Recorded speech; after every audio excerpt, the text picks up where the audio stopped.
Halo semuanya, selamat datang di sesi bedah riset kita kali ini. Gini, kalau Anda ngikutin pasar modal akhir-akhir ini, pasti kerasa deh ada satu paradoks yang lumayan bikin garu-garu kepala. Di satu sisi, bank-bank raksasa kita ini lagi cetak rekor laba bersih gede-gedean, gila-gilaan pokoknya. Tapi di sisi lain, harga sahamnya malah pada koreksi di awal tahun. Aneh kan? Jadi apa sih yang sebenarnya terjadi? Nah, hari ini kita bakal bongkar tumpukan laporan keuangan itu. Kita akan cari tahu saham perbankan mana yang kira-kira paling klop, paling pas, buat dijadiin partner investasi Anda. Ada satu pertanyaan besar nih, laba rekor tapi harga saham turun. Terus, bank Big Four mana yang paling pas buat ngamanin uang Anda? Jujur aja, lagi ada divergensi yang lumayan nyolok antara realitas fundamental yang super kuat sama optimisme pasar yang lagi agak kendor karena sentimen global. Di tengah kondisi kayak gini wajar dong kita mikir, uang kita mending ditaruh di mana ya? Apa ini saatnya borong saham yang lagi diskon? Atau justru waktunya ngamanin pendapatan dari dividen yang tinggi? Oke, mari kita selami lebih dalam. Hari ini kita bakal ngebandingin 3 hal aja. Valuasi, kinerja pinjaman, sama imbal hasil dividen. Tenang, kita nggak bakal cuma bacain deretan angka yang bikin ngantuk. Kita mau bikin semacam panduan perjodohan investasi khusus buat Anda para investor retail. Tapi sebelum kita mulai jejerin keempat bank raksasa ini, yuk kita refresh dikit soal beberapa metrik fundamental kuncinya. Pertama, ada rasio PE atau Price to Earnings. Gampangnya gini, anggap aja ini semacam harga tiket masuk Anda ke sebuah saham. Kalau Anda bayar PE 10 kali, berarti Anda itu rela ngeluarin Rp10 di awal demi dapatin Rp1 keuntungan dari bank tersebut di tahun itu. Makin rendah angkanya, ya biasanya saham itu makin dianggap murah. Terus, yang kedua, PBV, Price to Book Value. Ini tuh indikator pamungkas buat ngebedain mana saham yang lagi didiskon gede-gedean, mana yang harganya udah premium. Caranya, dengan ngebandingin harga pasar sama nilai aset bersih yang bener-bener dipunya perusahaan. Kalau PBV-nya di bawah 1, nah itu sering banget jadi sinyal kalau sahamnya lagi diobral di bawah harga modal aslinya. Ibarat beli barang branded di factory outlet. Ketiga, ROE atau Return on Equity. Buat metrik yang satu ini, coba bayangin aja sebuah mesin. Mesin fundamental yang ngasilin profit buat bank. ROI ini ngukur seberapa jago dan seberapa efisiensi manajemen muterin uang yang udah kita investasiin biar jadi laba bisnis yang terus-terusan tumbuh. Makin gede ROI, makin ngebut mesinnya. Dan yang terakhir ini favorit banyak orang, imbal hasil dividen. Jangan salah, ini bukan cuma sekedar persentase-persentasean di atas kertas loh, ini benar-benar uang tunai real yang bakal masuk langsung ke rekening Anda sebagai passive income, sambil Anda duduk manis nungguin harga sahamnya naik dalam jangka panjang. Nah intinya gini, semua angka fundamental tadi itu sebenarnya bermuara ke dua gaya main utama. Ada value investing, yaitu pas Anda nyari aset-aset bagus yang lagi didiskon sama pasar, harapannya harganya bakal balik normal lagi nanti. Terus ada growth investing, di mana Anda itu nggak masalah bayar agak mahal di awal, yang penting dapat perusahaan yang super stabil dan ekspansi bisnisnya konsisten. Coba simpan dua strategi ini di pikiran Anda ya, sambil kita bedah keempat raksasa perbankan kita. Kita mulai dari raksasa yang pertama, BBCA, sang permainan pertumbuhan premium.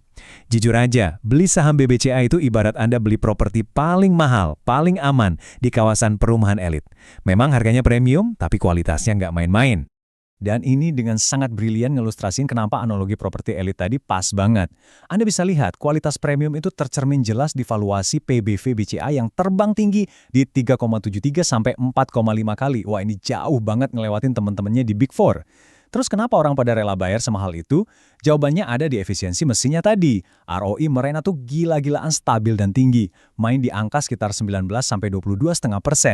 Pasar rela bayar mahal demi sebuah kepastian, efisiensi yang top, dan aset yang minim banget risikonya. Tapi, apa sih rahasia di balik mesin tangguhnya BBCA ini? Kuncinya ada di struktur pendanaan mereka yang bisa dibilang superior. Jadi gini, BBCA itu punya porsi dana casa alias dana murah dari tabungan dan giro yang sangat masif. Makanya, waktu suku bunga lagi naik dan bank-bank lain pada pusing bayar biaya dana yang bengkak, BBCA ini santai aja. Dana murah mereka tuh kayak benteng tebal yang lindungin margin keuntungan mereka. Ini alasan fundamental kenapa saham ini selalu sukses mertahanin harga premiumnya di pasar. Sekarang kita geser ke raksasa kedua, BBRI, sang raja pendapatan seimbang. Kalau tadi BBCA itu ngomongin stabilitas elit, nah BBRI ini adalah juara bertahan buat Anda yang ngejadiin dividen dan aliran uang tunai sebagai prioritas absolut. Coba bayangin angka ini. 10,6%. Wow! Dengan proyeksi valuasi pas harganya lagi koreksi kemarin, estimasi imbal hasil dividen BBRI ini benar-benar meroket dari sekitar 7,65% sampai bisa nembus puncaknya di 10,6%. Kok bisa? Karena manajemennya ini super agresif kalau soal bagi-bagi laba. Rahasia pembayarannya aja nyentuh sekitar 80%. Ditambah lagi pas harga sahamnya lagi turun, ini otomatis nyiptain peluang pasif income tunai yang gede banget buat yang baru mau masuk. Pastinya keuntungan segede ini ada asal-usulnya. BBRI ini kan rajanya di segmen mikro alias UMKM. Segmen ini cuannya deres banget, makanya ROE mereka bisa tembus sampai 22,9%. Tapi ya, bisnis mikro secara natural bawa resiko kredit macet atau NPL yang sedikit lebih tinggi, ada di kisaran 3,1%. Biarpun begitu, kalau kita lihat valuasi PI-nya yang masih cukup wajar di 10-an kali, kombinasi antara resiko yang terukur sama imbal hasil yang raksasa ini bikin BBRI jadi pilihan yang paling seimbang buat para pemburu dividen. Oke, lanjut ke bagian ketiga, BMRI dan BBNI. Selamat datang di area para pemburu nilai, di mana kita bakal nyari aset-aset luar biasa yang kebetulan lagi dikasih harga diskon yang sayang banget kalau dilewatin. Nah, yang benar-benar menarik dari BMRI ini adalah cerita comeback kualitas aset mereka yang luar biasa. Di tahun 2023 kemarin, Bank Mandiri sukses neken rasio kredit macet kotor mereka sampai ke titik 1,2% aja. Bayangin, ini yang paling rendah loh di antara semua Big Four. Udah gitu, mereka juga nyiapin jaring pengaman alias NPL coverage yang gila-gilaan tembus di atas 335%. Ibaratnya, manajemen mereka ini udah pakai helm, sabuk pengaman, plus airbag buat ngadepin badai ekonomi kayak gimana pun. Berkat kualitas aset yang makin kinclong itu, BMRI ini tampil layaknya saham hybrid yang super menarik. Di satu sisi, mesin pertumbuhan mereka ini ngebut banget layaknya saham growth, kelihatan dari pertumbuhan kredit yang melonjak agresif di 20,8% dan bikin mereka jadi bank dengan aset paling jumbo di Indonesia. Tapi anehnya, valuasi mereka malah kerasa kayak saham value. Bayangin aja, PI-nya cuma di kisaran 8,5 kali dan masih ngasih imbal hasil dividen di atas 8%. Ini tuh perpaduan yang pas banget antara pertumbuhan agresif sama harga yang masih make sense banget. Terus gimana dengan BBNI? Coba perhatian angka ini, 1,27 kali. Ya, rasio price to book value BBNI ini rendah banget, ngejadiin mereka sebagai bank yang paling undervalued alias salah harga di jajaran Big Four. Sempet loh valuasinya nyentuh angka 1,0 kali. Maksudnya apa? Anda tuh benar-benar dikasih kesempatan buat beli seluruh aset produktif mereka, nyaris seharga modal bukunya. Murah banget kan? Tapi tunggu dulu, pasti ada dong alasannya kenapa harganya bisa semurah itu. Gini, ini soal kompromi strategis. Memang sih, Anda dapat saham diskonan dengan yield dividen lumayan sekitar 5,95%. Tapi sebagai gantinya, Anda itu ibarat lagi bertaruh kalau manajemen BBNI bakal bisa terus ngegas efisiensi operasional mereka. Soalnya ROI mereka saat ini masih agak ketinggalan di 12,12%. Nah, kalau mereka sukses ngejar tingkat efisiensi teman-temannya yang lain, wah, saham ini punya ruang buat terbang yang benar-benar impresif untuk jangka panjang. Nah, sekarang kita masuk ke tahap pencocokan. Mari kita lihat gimana semua data-data tadi bisa ngebangun sebuah strategi utuh buat Anda.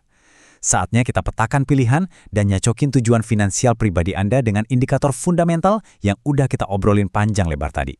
Ini dia nih, lembar contekan pamungkas Anda. Kalau Anda tipe investor konservatif yang nyari tidur nyenyak dan pertumbuhan santai tapi pasti, BBCA itu pelabuhan yang pas banget berkat dana murah CASA dan risikonya yang rendah. Tapi kalau target utama Anda pengen dapat pasif income gede tiap tahun, dividen raksasa dari BBRI udah siap nungguin. Beda lagi kalau Anda suka yang balance, pertumbuhannya kencang tapi harga nggak kemahalan. Nah, BMRI jawabannya.